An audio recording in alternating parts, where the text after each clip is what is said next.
Hi ಎಲ್ರಿಗೂ, ನಾವಿವತ್ತು ನೋಡ್ತಿರೋಂಥ movie ಎಂಥದ್ದು ಅಂತಂದ್ರೆ ಮನುಷ್ಯರ ಜನಸಂಖ್ಯೆ ನಾಶ ಆಗ್ತಿರೋ ಭೂಮಿಯಲ್ಲಿ ತುಂಬಾನೇ ಇಂಟೆಲಿಜೆಂಟ್ ಆಗಿರುವಂತ ಚಿಂಪಾಂಜಿಸ್ಗಳು ಮನುಷ್ಯರ ಮೇಲೆ ಅತ್ಯಂತ ಭಯಂಕರವಾದ ಅಟ್ಯಾಕ್ ಗಳನ್ನ ಮಾಡಿ ಮನುಷ್ಯರ ಸಂತತಿಯನ್ನೇ ನಾಶ ಮಾಡೋದಕ್ಕೆ ನೋಡ್ತವೆ. ಯಾಕೆ ಈ ಚಿಂಪಾಂಜಿಸ್ಗಳು ಈ ತರ ಕೆಲಸ ಮಾಡೋದಕ್ಕೆ ಮುಂದಾಗಿವೆ, ಇದ್ರ ಹಿಂದೆ ಇರುವಂತ ರೀಸನ್ ಏನು ಅಂತ ನಾವು ತಿಳ್ಕೊಬೇಕು ಅಂತಂದ್ರೆ ಈ ಮೂವಿಯನ್ನ ನಾವು ಕೊನೆವರೆಗೂ ನೋಡ್ಬೇಕು. ಅಂದಂಗೆ ಇದು rise of the planet of the apes ಮೂವಿಯ ಸೆಕೆಂಡ್ ಪಾರ್ಟ್. ಈ ಸೆಕೆಂಡ್ ಪಾರ್ಟ್ ಮೂವಿ ಹೆಸರು dawn of the planet of the apes ಅಂತ. ನೀವಿನ್ನೂ ಪಾರ್ಟ್ 1 ಅನ್ನ ನೋಡಿಲ್ಲ ಅಂದ್ರೆ ಡಿಸ್ಕ್ರಿಪ್ಷನ್ ಅಲ್ಲಿ ಲಿಂಕ್ ಅನ್ನ ಕೊಟ್ಟಿರ್ತೀನಿ, ಅಲ್ಲಿ ಕ್ಲಿಕ್ ಮಾಡಿ ನೀವು ಫಸ್ಟ್ ಪಾರ್ಟ್ ಅನ್ನ ನೋಡಬಹುದು. ಸರಿ, ಈಗ ನಾವು ತುಂಬಾ ಟೈಮ್ ವೇಸ್ಟ್ ಮಾಡದೆ ನಮ್ಮ ಮೈನ್ ಸ್ಟೋರಿ ಕಡೆಗೆ ಹೋಗೋಣ. ನಾವು ಪಾರ್ಟ್ 1 ಮೂವಿಯ ಕೊನೆಯಲ್ಲಿ ನೋಡಿದ್ವಿ, ಈ ಪೈಲಟ್ ನಿಂದ ALZ-113 ವೈರಸ್ ಪ್ರಪಂಚದಲ್ಲೆಲ್ಲ ಹರಡ್ಬಿಡುತ್ತೆ. ಇಲ್ಲಿಂದ ಪಾರ್ಟ್ 2 ಕತೆ ಶುರುವಾಗುತ್ತೆ. ಈ ಪಾರ್ಟ್ 2 ಕತೆ ಶುರುವಾಗೋದು ಪಾರ್ಟ್ 1 ಮುಗಿದ 10 ವರ್ಷಗಳ ನಂತರ. ಮೂವಿಯ ಮೊದಲ ಸೀನ್ ನಲ್ಲಿ ನಮ್ಗೆ ಗೊತ್ತಾಗುತ್ತೆ, ಆ ಪೈಲಟ್ ಇಂದ ಹರಡಿತ್ತಲ್ಲ ALZ-113 ವೈರಸ್, ಆ ವೈರಸ್ ಇಂದ ಪ್ರಪಂಚದ ಕೋಟ್ಯಾಂತರ ಜನರು ಸತ್ತೋದ್ರು. ಎಷ್ಟೋ ಮಕ್ಕಳು ಅವರ ಫ್ಯಾಮಿಲಿನ ಕಳ್ಕೊಂಡು ಅನಾಥರಾದ್ರು. ಇಮ್ಯುನಿಟಿ ಪವರ್ ಯಾರಲ್ಲಿ ಜಾಸ್ತಿ ಇದೆಯೋ ಅವರು ಮಾತ್ರ ಈ ವೈರಸ್ ಇಂದ ತಪ್ಪಿಸ್ಕೊಂಡ್ರು. ಈಗ ಪ್ರಪಂಚದಲ್ಲಿ ಸುಮಾರು 80% ಜನಸಂಖ್ಯೆ ನಾಶ ಆಗಿ ಬರೀ 20% ಜನರು ಮಾತ್ರ ಉಳ್ಕೊಂಡಿರ್ತಾರೆ.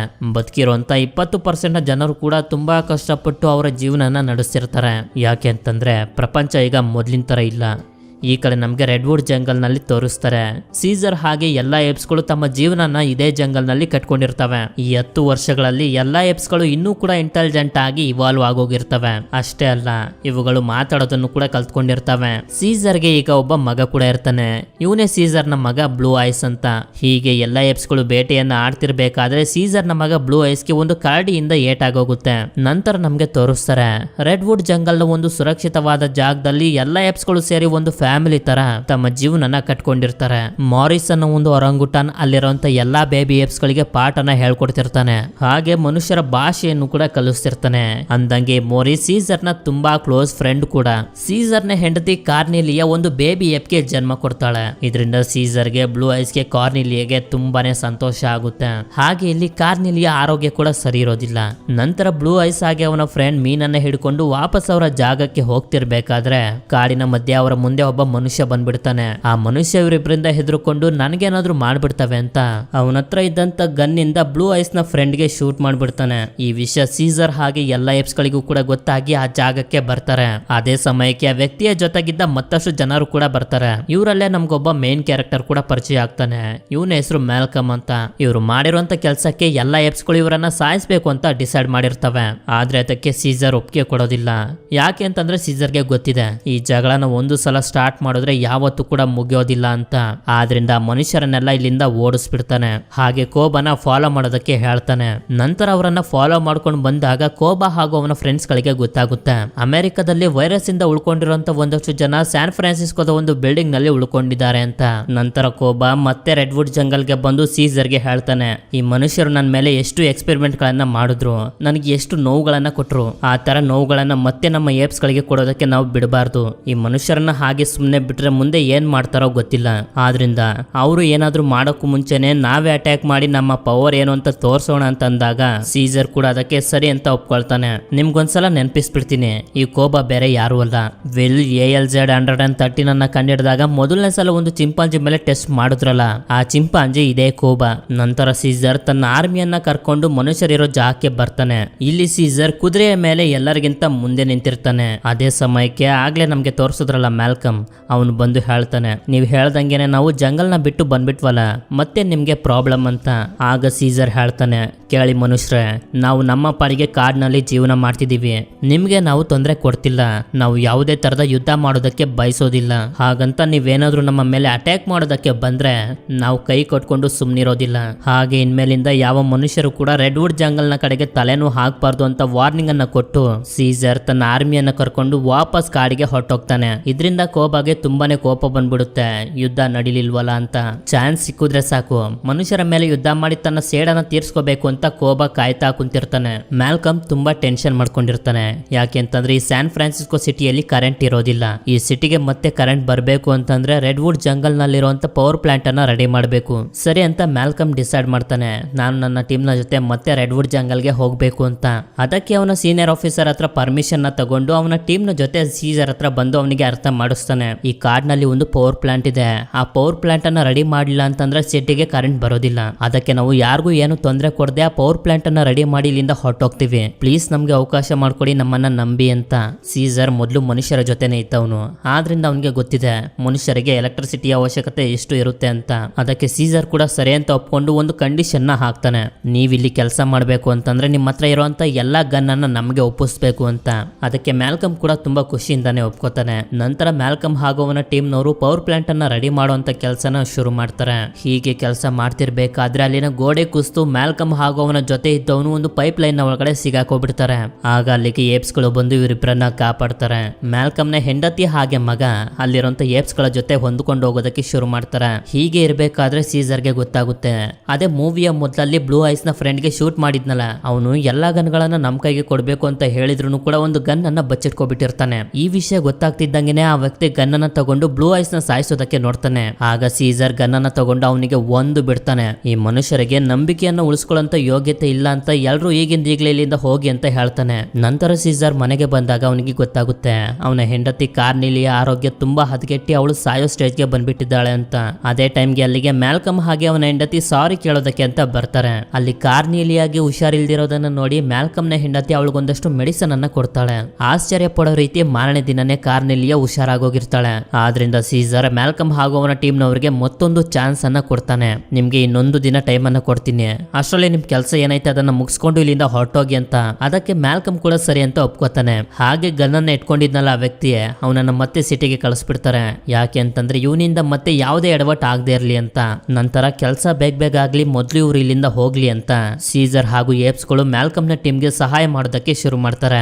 ಆದ್ರೆ ಯಾಕೋ ಇದು ಕೋಬಾಗೆ ಇಷ್ಟ ಆಗೋದಿಲ್ಲ. ಆದ್ರಿಂದ ಸೀಸರ್ಗೆ ಹೇಳ್ತಾನೆ, ಈ ಮನುಷ್ಯರು ನಿನ್ನ ಮಕ್ಕಳ ಮೇಲೆ ಅಟ್ಯಾಕ್ ಮಾಡಿದ್ರು ಕೂಡ ಇನ್ನೂ ಇವರನ್ನ ಇಲ್ಲೇ ಇಟ್ಕೊಂಡಿದ್ಯಾ, ನಿನ್ಗೆ ನಿನ್ನ ಮಕ್ಕಳಿಗಿಂತ ಎಲ್ಲ ಏಪ್ಸ್ ಗಳಿಗಿಂತ ಮನುಷ್ಯರು ಇಷ್ಟ ಅನ್ಸುತ್ತೆ ಅಂತ. ಇದರಿಂದ ಸೀಸರ್ಗೆ ತುಂಬಾ ಕೋಪ ಬಂದು ಕೋಬಾಗೆ ಚೆನ್ನಾಗಿ ಹೊಡೆದು ಹೇಳ್ತಾನೆ, ಮತ್ತೊಂದ್ಸಲ ನಾನು ತಾಳ್ಮೆನ ಪರೀಕ್ಷೆ ಮಾಡಬೇಡ ಅಂತ. ಮುಂದಿನ ಸೀನಲ್ಲಿ ನಮಗೆ ತೋರಿಸ್ತಾರೆ, ಕೋಬಾ ಸಿಟಿಗೆ ಹೋಗಿ ಜನರ ಹತ್ರ ಇರುವಂತ ಗನ್ನನ್ನ ತಗೊಂಡು ಅವರಿಗೆ ಶೂಟ್ ಮಾಡಿ ಆ ಗನ್ನನ್ನ ತಗೊಂಡು ಕಾಡಿಗೆ ಹೋಗ್ತಾನೆ. ಈ ಕಡೆ ಮ್ಯಾಲ್ಕಮ್ ಅವನ ಟೀಮ್ ನವರು ಹಾಗೆ ಎಲ್ಲಾ ಏಪ್ಸ್ ಗಳು ಸೇರಿ ತುಂಬಾ ಕಷ್ಟಪಟ್ಟು ಕೆಲಸ ಮಾಡಿದ್ರಿಂದ ಪವರ್ ಪ್ಲಾಂಟ್ ಆನ್ ಆಗಿ ಕರೆಂಟ್ ಬರುತ್ತೆ. ಹಾಗೆ ಆ ಕರೆಂಟ್ ಸಿಟಿಯಲ್ಲೂ ಕೂಡ ಬಂದಿರುತ್ತೆ. ಇದನ್ನು ನೋಡಿ ಎಲ್ಲರೂ ಕೂಡ ತುಂಬಾ ಸಂತೋಷ ಪಡ್ತಿರ್ಬೇಕಾದ್ರೆ ಈ ಕಡೆ ಕೋಬಾನ ತೋರಿಸ್ತಾರೆ. ಒಂದಷ್ಟು ಏಪ್ಸ್ ಗಳ ಮನೆಗೆ ಬೆಂಕಿ ಹಾಕಿ ಆಗ್ಲೇ ತಗೊಂಡ್ ಬಂದಲ್ಲ ಗನ್, ಆದ್ರಿಂದ ಸೀಸರ್ಗೆ ಶೂಟ್ ಮಾಡ್ಬಿಡ್ತಾನೆ. ಕೋಬಾ ಯಾಕೆ ಹೀಗೆಲ್ಲ ಮಾಡ್ತಿದ್ದಾನೆ ಅಂತಂದ್ರೆ ಎಲ್ಲ ಏಪ್ ಗಳಿಗೂ ನಂಬಿಕೆ ಬರಬೇಕು, ಇದನ್ನೆಲ್ಲ ಮಾಡಿರೋದು ಮನುಷ್ಯರೇ ಅಂತ. ಆಗ ಬೇಕಾದ್ರೆ ನಾನು ಮನುಷ್ಯರ ವಿರುದ್ಧ ಯುದ್ಧ ಮಾಡಿ ನನ್ನ ಸೇಡನ್ನ ತೀರ್ಸ್ಕೋಬಹುದು ಅಂತ ಎಲ್ಲ ಏಪ್ಸ್ ಗಳಿಗೂ ಕೂಡ ಅನ್ಸುತ್ತೆ ಇದನ್ನೆಲ್ಲ ಮಾಡಿರೋದು ಮನುಷ್ಯರು ಅಂತ. ಆದ್ರಿಂದ ಕೋಬಾನ ತಮ್ಮ ಲೀಡರ್ ಆಗಿ ಅಕ್ಸೆಪ್ಟ್ ಮಾಡಿ ಮನುಷ್ಯರ ವಿರುದ್ಧ ಯುದ್ಧ ಮಾಡೋದಕ್ಕೆ ಅಂತ ಎಲ್ಲ ಏಪ್ಸ್ ಗಳು ಸೇರಿ ಸಿಟಿಯ ಕಡೆಗೆ ಹೋಗ್ತಿರ್ತಾರೆ. ಮ್ಯಾಲ್ಕಮ್ ಹಾಗೂ ಅವನ ಟೀಮ್ ನವರು ಹೇಗೋ ಮಾಡಿ ತುಂಬಾ ಕಷ್ಟಪಟ್ಟು ಆ ಏಪ್ಸ್ ಗಳಿಂದ ತಪ್ಪಿಸ್ಕೊಂಡು ಅಲ್ಲಿಂದ ಹೊರಟೋಗ್ತಾರೆ. ಈ ಕಡೆ ಸಿಟಿಯಲ್ಲಿ ಎಲೆಕ್ಟ್ರಿಸಿಟಿ ವಾಪಸ್ ಬಂದಿರೋದ್ರಿಂದ ಎಲ್ಲರೂ ತುಂಬಾ ಖುಷಿ ಆಗಿರ್ತಾರೆ. ಏಪ್ಸ್ ಗಳೆಲ್ಲ ಮನುಷ್ಯರು ವೆಪನ್ಸ್ ಗಳಿಕ್ಕಿದ್ದ ಜಾಗಕ್ಕೆ ಹೋಗಿ ಅಲ್ಲಿರುವಂತ ಜನರನ್ನೆಲ್ಲ ಸಾಯಿಸಿ ಅಲ್ಲಿರುವಂತ ಎಲ್ಲಾ ಗನ್ ಗಳನ್ನ ತಗೊಂಡು ಸಿಟಿಯ ಕಡೆಗೆ ಹೋಗ್ತಿರ್ತಾರೆ. ಯಾಕೆಂತಂದ್ರೆ ಸಿಟಿಲಿರುವಂತ ಜನರನ್ನ ಸಾಯಿಸೋದಕ್ಕೆ. ಇದು ಸಿಟಿಯಲ್ಲಿದ್ದ ಜನರಿಗೂ ಕೂಡ ಗೊತ್ತಾಗಿ ಏಪ್ಸ್ ಗಳ ಜೊತೆ ಯುದ್ಧ ಮಾಡೋದಕ್ಕೆ ಎಲ್ಲಾ ತಯಾರನ್ನು ಮಾಡ್ಕೋತಾರೆ. ಕೋಬಾ ಎಲ್ಲಾ ಏಪ್ಸ್ ಗಳನ್ನ ಕರ್ಕೊಂಡು ಮನುಷ್ಯರ ಜೊತೆ ಹೇಗೆ ಯುದ್ಧ ಮಾಡ್ತಿರ್ತಾನೆ ಅಂತಂದ್ರೆ ಅವನಿಗೆ ಏಪ್ಸ್ ಗಳ ಮೇಲೆ ಯಾವುದೇ ಚಿಂತೆ ಇರೋದಿಲ್ಲ. ಹೇಗಾದ್ರೂ ಮಾಡಿ ಮನುಷ್ಯರ ಮೇಲೆ ನನ್ನ ದ್ವೇಷನ ತೀರ್ಸ್ಕೋಬೇಕು ಅನ್ನೋದು ಮಾತ್ರ ಕೋಬಾಗೆ ಹೆಚ್ಚಾಗಿರುತ್ತೆ. ಮನುಷ್ಯರು ಹಾಗೆ ಏಪ್ಸ್ ಗಳ ನಡುವೆ ಒಂದು ದೊಡ್ಡ ಭಯಂಕರವಾದ ಯುದ್ಧನೇ ನಡೆದೋಗುತ್ತೆ. ಈ ಯುದ್ಧದಲ್ಲಿ ಲೆಕ್ಕವಿಲ್ಲದಷ್ಟು ಏಪ್ಸ್ ಗಳು ಸತ್ತೋಗ್ತವೆ. ಆದ್ರೆ ಇದ್ರ ಬಗ್ಗೆ ಕೋಬಾ ಯೋಚನೆ ಮಾಡೋದಿಲ್ಲ. ಕೋಬಾ ಮಾಡ್ತಿರೋದು ಸೀಸರ್ ನ ಮಗ ಬ್ಲೂ ಐಸ್ಗೆ ಸರಿ ಅನ್ಸೋದಿಲ್ಲ. ನಮ್ಮಪ್ಪ ಇದ್ದಿದ್ರೆ ಯಾವತ್ತೂ ಈ ರೀತಿ ಮಾಡ್ತಿರ್ಲಿಲ್ಲ ಅಂತ ಯೋಚನೆ ಮಾಡ್ತಾನೆ. ಈ ಕಡೆ ನಮ್ಗೆ ರೆಡ್ ವುಡ್ ಜಂಗಲ್ ನಲ್ಲಿ ತೋರಿಸ್ತಾರೆ. ಮ್ಯಾಲ್ಕಮ್ ಹಾಗೂ ಅವನ ಹೆಂಡತಿ ಮಗ ಏಪ್ಸ್ ಗಳಿಂದ ತಪ್ಪಿಸ್ಕೊಂಡು ಕಾಡಿನಲ್ಲಿ ನಡ್ಕೊಂಡು ಬರ್ತಿರ್ಬೇಕಾದ್ರೆ ಗುಂಡು ಬಿದ್ದಿದ್ರು ಇನ್ನೂ ಕೂಡ ಬದುಕಿ ಇರುವಂತ ಸೀಸರ್ ಅವರಿಗೆ ಕಾಣಿಸ್ತಾನೆ. ಆದ್ರಿಂದ ಅವರು ಸೀಸರ್ ನ ತಗೊಬಂದು ಒಂದು ಕಾರ್ ನಲ್ಲಿ ಹಾಕ್ತಾರೆ. ನಂತರ ಸೀಸರ್ ಅವರಿಗೆ ಹೇಳ್ತಾನೆ, ನನಗೆ ಈ ರೀತಿ ಮಾಡಿದ್ದು ಮನುಷ್ಯರಲ್ಲ, ನಮ್ ಜೊತೆನೆ ಇದ್ದವನು ಅಂತ. ಸರಿ ಅಂತ ಹೇಳಿ ಸೀಸರ್ಗೆ ಆಪರೇಷನ್ ಅನ್ನ ಮಾಡಿ ಕಾಪಾಡಬೇಕು ಅಂತ ಸೀಸರ್ನ ಕರ್ಕೊಂಡು ಸಿಟಿಯ ಕಡೆಗೆ ಹೋಗ್ತಿರ್ತಾರೆ. ಹೀಗೆ ರೋಡ್ ನಲ್ಲಿ ಬರ್ತಿರ್ಬೇಕಾದ್ರೆ ಸೀಸರ್ ಒಂದು ಮನೆ ನೋಡಿ ಇಲ್ಲೇ ನಿಲ್ಸೋದಕ್ಕೆ ಹೇಳ್ತಾನೆ. ನಂತರ ನಮ್ಗೆ ಗೊತ್ತಾಗುತ್ತೆ ಈ ಮನೆ ಬೇರೆ ಯಾವುದು ಅಲ್ಲ, ಚಿಕ್ಕ ವಯಸ್ಸಿನಲ್ಲಿ ಸೀಸರ್ ವಿಲ್ನ ಜೊತೆ ಇದ್ನಲ್ಲ ಅದೇ ಮನೆ ಇತ್ತು. ಈ ವಿಷಯ ಮ್ಯಾಲ್ಕಮ್ ಹಾಗೂ ಅವನ ಹೆಂಡತಿ ಮಗನಿಗೂ ಕೂಡ ಗೊತ್ತಾಗುತ್ತೆ. ಆದ್ರೆ ತುಂಬಾ ಬೇಜಾರಾಗುವಂತ ವಿಷಯ ಏನಪ್ಪಾ ಅಂತಂದ್ರೆ ವೈರಸ್ ಇಂದ ವಿಲ್ ಕೂಡ ಸತ್ತೋಗಿರ್ತಾನೆ. ನಂತರ ಮ್ಯಾಲ್ಕಮ್ ನ ಹೆಂಡತಿ ಹೇಳ್ತಾಳೆ, ಸೀಸರ್ಗೆ ಆಪರೇಷನ್ ಮಾಡಿದ್ರೆ ಮಾತ್ರ ಅವನು ಉಳಿಯೋದು, ಆಪರೇಷನ್ ಅನ್ನ ಮಾಡೋದಕ್ಕೆ ನನ್ನ ಹತ್ರ ಯಾವ ಇಕ್ವಿಪ್ಮೆಂಟ್ಸ್ ಕೂಡ ಇಲ್ಲ, ಎಲ್ಲ ಸಿಟಿಯಲ್ಲಿವೆ ಅಂತ ಅಂದಾಗ ಮ್ಯಾಲ್ಕಮ್ ಹೇಳ್ತಾನೆ, ನಾನ್ ಸಿಟಿಗೆ ಹೋಗಿ ಇಕ್ವಿಪ್ಮೆಂಟ್ಸ್ ಗಳನ್ನ ತರ್ತೀನಿ ಅಂತ. ಆದ್ರೆ ಇದಕ್ಕೆ ಅವನ ಹೆಂಡತಿ ಮಗ ಒಪ್ಕೊಳ್ಳೋದಿಲ್ಲ. ಯಾಕೆ ಅಂತಂದ್ರೆ ಏಪ್ಸ್ ಗಳೆಲ್ಲ ಸಿಟಿನ ತಮ್ಮ ವಶಕ್ಕೆ ತಗೋಬಿಟ್ಟಿದಾವೆ, ಅಲ್ಲಿಗೆ ಮ್ಯಾಲ್ಕಮ್ ಏನಾದ್ರು ಹೋದ್ರೆ ಅವನ ಪ್ರಾಣಕ್ಕೆ ಏನಾದ್ರು ಅಪಾಯ ಆಗ್ಬೋದು ಅಂತ. ಆಗ ಮ್ಯಾಲ್ಕಮ್ ಅವರಿಬ್ರಿಗೂ ಅರ್ಥ ಮಾಡಿಸ್ತಾನೆ, ಮನುಷ್ಯರು ಹಾಗೆ ಏಪ್ಸ್ ಗಳ ನಡುವೆ ನಡೀತಿರೋ ಯುದ್ಧ ನಿಲ್ಬೇಕು ಅಂತಂದ್ರೆ ಅದು ಸೀಸರ್ ಇಂದ ಮಾತ್ರ ಸಾಧ್ಯ. ನಾನು ಹೇಗಾದ್ರೂ ಮಾಡಿ ಇಕ್ವಿಪ್ಮೆಂಟ್ಸ್ ಗಳನ್ನ ತಗೊಂಡ್ ಬರ್ತೀನಿ, ನೀವು ಎಲ್ಲ ತಯಾರನ್ನು ಮಾಡ್ಕೊಳ್ಳಿ ಅಂತ ಹೇಳಿ ಸಿಟಿಯ ಕಡೆಗೆ ಹೋಗ್ತಾನೆ. ಈ ಕಡೆ ನಮ್ಗೆ ಸಿಟಿಯಲ್ಲಿ ತೋರಿಸ್ತಾರೆ ಎಲ್ಲ ಏಪ್ಸ್ ಗಳು ಸೇರಿ ಮನುಷ್ಯರನ್ನ ಬಂದಿ ಮಾಡಿ ಒಂದ್ ಕಡೆ ಕೂಡಾಕ್ತಿರ್ತಾರೆ. ಅಷ್ಟೇ ಅಲ್ಲ, ಮನುಷ್ಯರು ಎಲ್ಲೆಲ್ಲಿ ಔಸ್ಕೊಂಡಿರ್ತಾರೋ ಅವ್ರನ್ನೆಲ್ಲ ಕರ್ಕೊಂಡ್ ಬಂದು ಕೂಡಾಕ್ತಿರ್ತಾರೆ. ಇಲ್ಲೇ ನಮ್ಗೆ ತೋರಿಸ್ತಾರೆ ಕೋಬಾ ಸೀಸರ್ಗೆ ಸಪೋರ್ಟ್ ಮಾಡ್ತಿದ್ದಂತ ಎಲ್ಲ ಏಪ್ಸ್ ಗಳನ್ನ ಬಂದಿ ಮಾಡ್ಸಿರ್ತಾನೆ. ಇದನ್ನೆಲ್ಲ ನೋಡಿ ಸೀಸರ್ ನ ಮಗ ಬ್ಲೂ ಐಸ್ಗೆ ಕೋಬಾನ ಮೇಲೆ ಡೌಟ್ ಶುರು ಆಗುತ್ತೆ. ಈ ಕಡೆ ನಮ್ಗೆ ಮ್ಯಾಲ್ಕಮ್ ನ ತೋರಿಸ್ತಾರೆ. ಈಗ ಇವನು ಸಿಟಿಗೆ ಬಂದು ತಲುಪ್ತಾನೆ. ನಂತರ ಒಂದು ಜಾಗಕ್ಕೆ ಬಂದು ಆಪರೇಷನ್ ಗೆ ಬೇಕಾಗಿರುವಂತ ಎಲ್ಲಾ ಇಕ್ವಿಪ್ಮೆಂಟ್ಸ್ ಗಳನ್ನ ತಗೊಂಡು ಹೋಗ್ತಿರ್ಬೇಕಾದ್ರೆ ಅದೇ ಜಾಗಕ್ಕೆ ಏಪ್ಸ್ ಗಳು ಕೂಡ ಬಂದ್ಬಿಡ್ತವೆ. ಆದ್ರೆ ಖುಷಿ ಪಡುವಂತ ವಿಷಯ ಏನಂತಂದ್ರೆ ಯಾವ ಏಪ್ಸ್ ಗಳು ಕೂಡ ಮ್ಯಾಲ್ಕಮ್ ನ ನೋಡೋದಿಲ್ಲ. ಹೀಗೆ ಒಂದು ಜಾಗದಲ್ಲಿ ಮ್ಯಾಲ್ಕಮ್ ಬಚ್ಚಿಟ್ಕೊಂಡು ನಿಂತಿರ್ಬೇಕಾದ್ರೆ ಅಲ್ಲಿಗೆ ಸೀಸರ್ ನ ಮಗ ಬ್ಲೂ ಐಸ್ ಬರ್ತಾನೆ. ನಮ್ಮ ಅಮ್ಮಂಗೆ ಹುಷಾರಿಲ್ದೇ ಇರ್ಬೇಕಾದ್ರೆ ಇವರೇ ಕಾಪಾಡಿದ್ದು ಅಂತ ಹೇಳಿ ಮ್ಯಾಲ್ಕಮ್ಗೆ ಏನು ಮಾಡದೇನೆ ಹೋಗ್ತಿರ್ತಾನೆ. ಆಗ ಮ್ಯಾಲ್ಕಮ್ ಅವನನ್ನ ಕರೆದು ಹೇಳ್ತಾನೆ, ನಿನ್ನ ತಂದೆ ಸೀಸರ್ ಇನ್ನೂ ಕೂಡ ಬದುಕಿ ಇದ್ದಾರೆ ಅಂತ. ನಂತರ ಬ್ಲೂ ಐಸ್ ನ ಮನೆಗೆ ಕರ್ಕೊಂಡು ಬಂದಾಗ ಸೀಸರ್ ನ ನೋಡಿ ತುಂಬಾನೇ ಸಂತೋಷ ಪಡ್ತಾನೆ. ಸೀಸರ್ ಕೂಡ ಅವನನ್ನ ನೋಡಿ ತುಂಬಾನೇ ಸಂತೋಷ ಪಡ್ತಾನೆ. ಯಾಕೆ ಅಂತಂದ್ರೆ ಅವನಿಗೆ ಚಿಂತೆ ಆಗ್ತಿತ್ತು, ನನ್ನ ಹೆಂಡತಿ ಮಕ್ಕಳು ಯಾವ ಸ್ಥಿತಿಲಿ ಇದಾರೋ ಹೇಗಿದ್ದಾರೋ ಅಂತ. ನಂತರ ಸೀಸರ್ ಬ್ಲೂ ಐಸ್ಗೆ ಹೇಳ್ತಾನೆ, ನನ್ಗೆ ಶೂಟ್ ಮಾಡಿದ್ದು ಮನುಷ್ಯರಲ್ಲ ಕೋಬಾ ಅಂತ.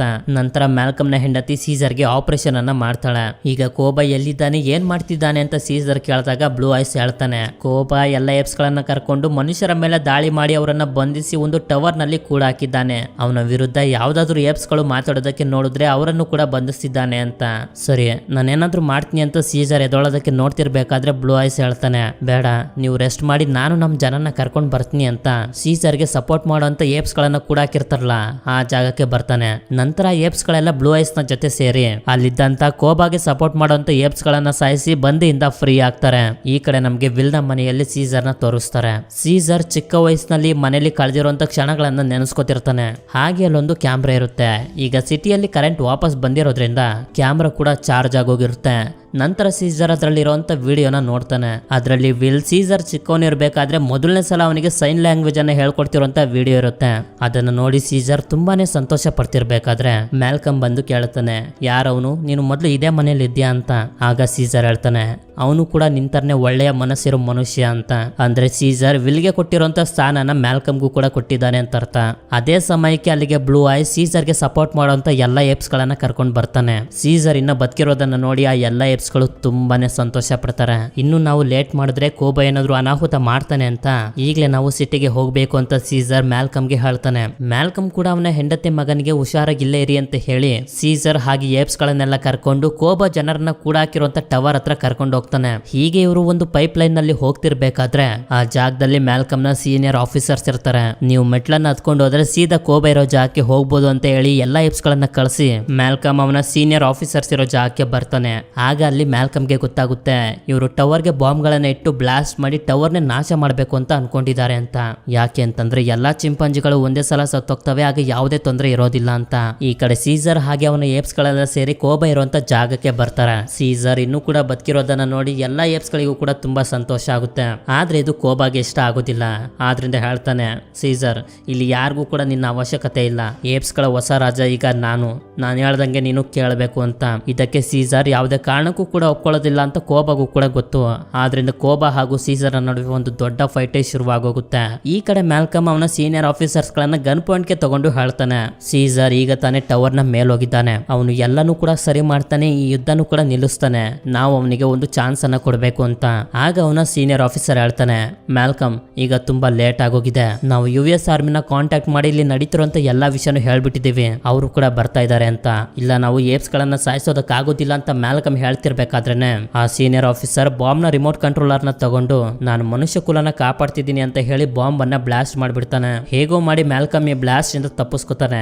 ಈ ಕಡೆ ಬಾಂಬ್ ಬ್ಲಾಸ್ಟ್ ಆದ್ರೂ ಕೂಡ ಸೀಸರ್ ಹಾಗೂ ಕೋಬಾನ್ ನಡುವೆ ಫೈಟ್ ನಡೀತಾನೆ ಇರುತ್ತೆ. ಹೀಗೆ ಫೈಟ್ ಮಾಡ್ತಿರ್ಬೇಕಾದ್ರೆ ಕೋಬಾ ಇನ್ನೇನು ಕೆಳಗಡೆ ಬಿದ್ದು ಸಾಯೋದ್ರಲ್ಲಿ ಇರ್ತಾನೆ. ಆಗ ಅಲ್ಲಿಗೆ ಸೀಸರ್ ಬಂದು ನಿನ್ಗೆ ಏಪ್ಸ್ ಗಳ ಜೊತೆ ಇರೋದಕ್ಕೆ ಯೋಗ್ಯತೆನೆ ಇಲ್ಲ ಅಂತ ಕೋಬಾನ ಕೈಯನ್ನ ಬಿಟ್ಬಿಡ್ತಾನೆ.